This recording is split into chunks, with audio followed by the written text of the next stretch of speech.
कल का आया हुआ लड़का और तुझ में इतनी ताकत। याद रहे मैं लेवल 9 की योद्धा और तुम महज 1 के भी नहीं। तुम क्या मेरा घमंड तोड़ने की बात करते हो? पता नहीं कहां से चले आते हैं, बेकारी कहीं का। अवनी जिसके फाइटिंग लेवल का मजाक बना रही है, उस लड़के का नाम है वीर रहेजा, जो टाइटन ग्रह के जंगलों में नया आया है। यहाँ शिकारियों को उनके स्किल्स के आधार पर लेवल दिए जाते हैं। तो फिर सबसे ऊपर लेवल 9 पर होकर भी अवनी वीर की तरफ ध्यान ही क्यों दे रही है? क्योंकि वीर लेवल 1 पर होने के बावजूद भी अवनी पर भारी पड़ रहा था। उसके मूव्स अवनी को भी इम्प्रेस कर रहे थे, पर ये कैसे पॉसिबल है? अवनी तो लेवल 9 की होता है, फिर वीर ने अवनी को कैसे हराया? वीर एक साधारण से घर का नौजवान लड़का था। वीर के पापा के देहांत के बाद उसके चाचा ने धोखे से उनका घर हड़प लिया था, जिसको छुड़ाने के लिए वीर को 3 करोड़ रुपयों का इंतजाम करना था। जिस वजह से वीर अपने पापा के बचपन के दोस्त डॉक्टर खुराना की मदद से पृथ्वी से करोड़ों मील दूर टाइटन ग्रह पर आ गया था। और पहले ही दिन टाइटन ग्रह की सबसे बड़ी योद्धा अवनी शेरगिल को लोमड़ी समझकर खंजर से वार कर दिया था। और जब अवनी ने वीर की बेइज्जती की सीमा पार कर दी थी, तो कमजोर होने के बावजूद वीर ने अवनी को चैलेंज कर दिया था। मैं तुम्हें चैलेंज करता हूँ अवनी,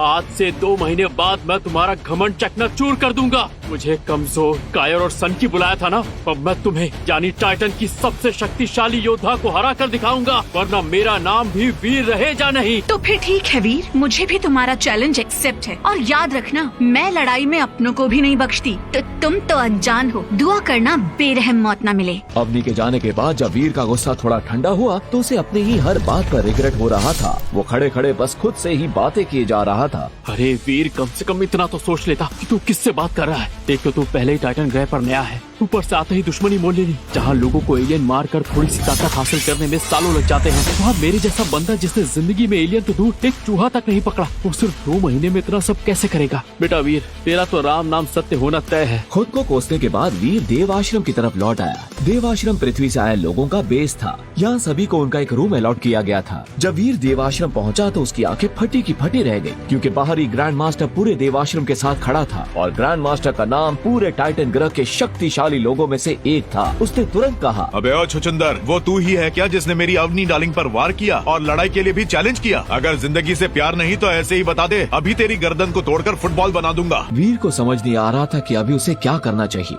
पूरा देव आश्रम अब वीर के खिलाफ हो चुका था। अब वीर को किसी तरह एलियन को मारकर ताकत इकट्ठी करनी थी, ताकि अवनी से लड़ाई कर सके। इसलिए बिना देरी किए वीर अपना खंजर उठाकर सीधे जंगल की ओर निकल गया। तभी उसे झाड़ियों के पास से कुछ हरकत महसूस हुई। वीर एक पेड़ के पीछे छिपकर हमले के लिए तैयार हो चुका था। तभी वहाँ से एक सुनहरे रंग का कछुआ निकला। वीर ने वक्त जाया ना करते हुए तुरंत उस कछुए पर हमला कर दिया था, लेकिन कछुआ वीर के वार से बच गया। और फिर देखते ही देखते वो एक बड़े कछुए में बदल गया, जिसके बहुत बड़े दांत और बड़े बड़े पंजे थे। मुझे तो लगा था ये कोई आम एलियन होगा, लेकिन ये तो बहुत ही खतरनाक है। इसे मारना तो दूर, इसका सामना करना ही बहुत मुश्किल है। इतने में उस सुनहरे कछुए ने वीर के ऊपर हमला कर दिया। वीर जमीन पर गिर चुका था। कछुआ अपने पंजों से वीर की छाती पर वार कर रहा था। वीर को लग रहा था जैसे आज उसकी मौत तय है, लेकिन तभी वीर ने अपनी पूरी जान लगाई और किसी तरह कछुए को खुद से दूर कर दिया। अपने लिए ना सही, लेकिन अपनी माँ और बहन के लिए मुझे लड़ना पड़ेगा। मुझे किसी भी तरह इस कछुए को मारना होगा। वीर के अंदर अचानक से ताकत आ गई थी। उसने अपना खंजर जोरों से पकड़ लिया और नजर घुमाकर कछुए को देखने लगा। जैसे ही कछुआ वीर के सामने से गुजरा, वीर ने छलांग लगाकर सीधा कछुए की गर्दन को काट दिया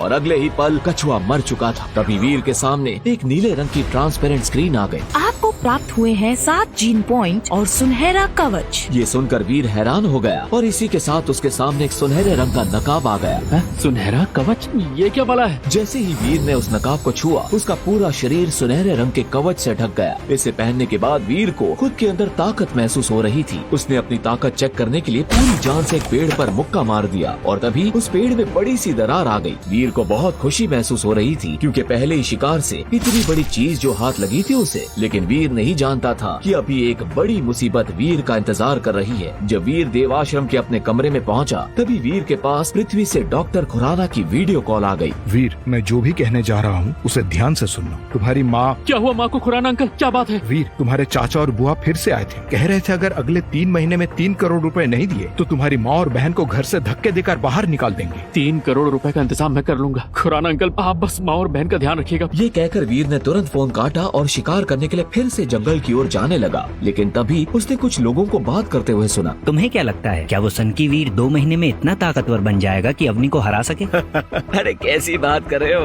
अवनी को हराना कोई छोटी चीज थोड़ी है। अगर उस सनकी के पास ब्लैक क्रिस्टल होता तो मैं मान भी सकता था। Black crystal? तुम अभी भी उस पर विश्वास करते हो? वो सिर्फ किस्से कहानियों वाली चीज है। वीर ने इन बातों पर ज्यादा ध्यान नहीं दिया, पर ब्लैक क्रिस्टल शब्द बार बार उसके कानों में गूंज रहा था। वीर अब टाइटन ग्रह की सबसे खतरनाक जगहों में से एक पश्चिमी पहाड़ी पर पहुंच चुका था, जहां पर फुर्तीले टिड्डों का इलाका था। फुर्तीले टिड्डे इतने तेज थे कि कोई उन्हें अपनी आंखों से देख भी नहीं पाता था। इसलिए वीर ने तुरंत अपना सुनहरा कवच पहन लिया और शिकार के लिए तैयार हो गया। कुछ ही देर में वीर ने आधे से ज्यादा इलाके का सफाया कर दिया था कि तभी उसे पीछे से एक आवाज सुनाई दी। तुम इंसान हो या भगवान? टाइटन ग्रह पर जो आज तक कोई नहीं कर पाया वो तुमने कर दिखाया। भगवान तो नहीं हूँ, पर जो ठान लेता हूँ वो करके ही रहता हूँ। तुम्हें क्या काम है ये बताओ। तुम अकेले इतने सारे टिड्डों का क्या करोगे? एक काम करो, मुझे ये बेच दो। वीर को ये सौदा किसी अली बाबा के खजाने से कम नहीं लग रहा था, इसलिए वीर ने तुरंत हामी भर दी। शुक्रिया मेरे दोस्त, ये लो पूरे 1 करोड़ रुपए। और अगर कोई अच्छी डील हो तो तुम मुझसे कांटेक्ट कर सकते हो, मेरे पास बहुत सारा पैसा है। वीर पैसे लेकर जा ही रहा था कि तभी जय ने कहा, अरे भाई कम से कम अपना नाम तो बताते जाओ। डॉलर, तुम मुझे डॉलर बुला सकते हो। ये कहकर वीर घने जंगल की ओर बढ़ गया ताकि और शिकार कर सके।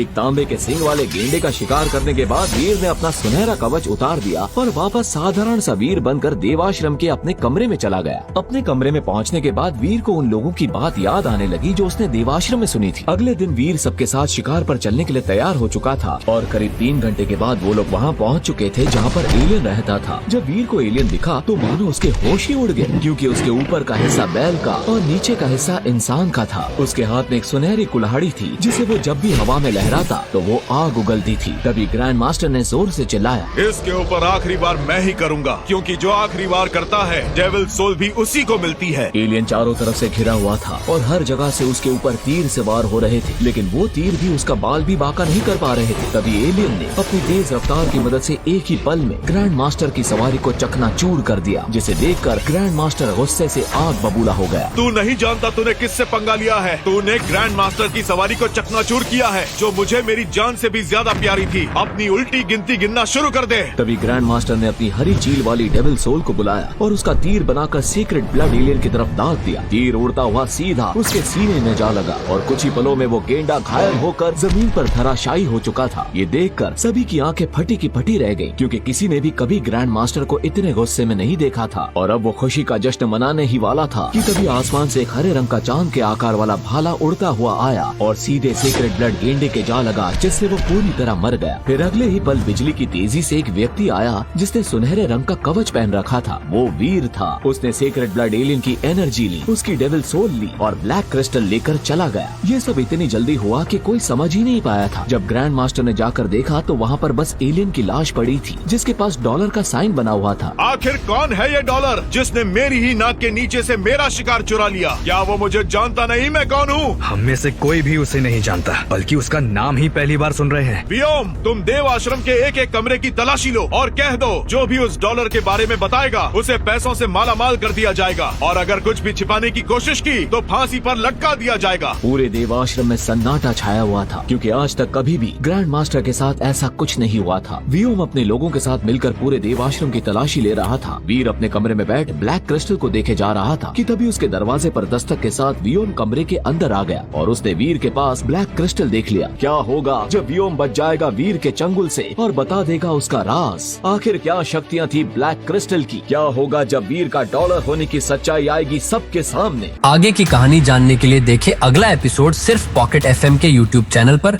और शुरवीर के सारे एपिसोड्स को सुनने के लिए डिस्क्रिप्शन में दी लिंक से डाउनलोड करें पॉकेट FM ऐप।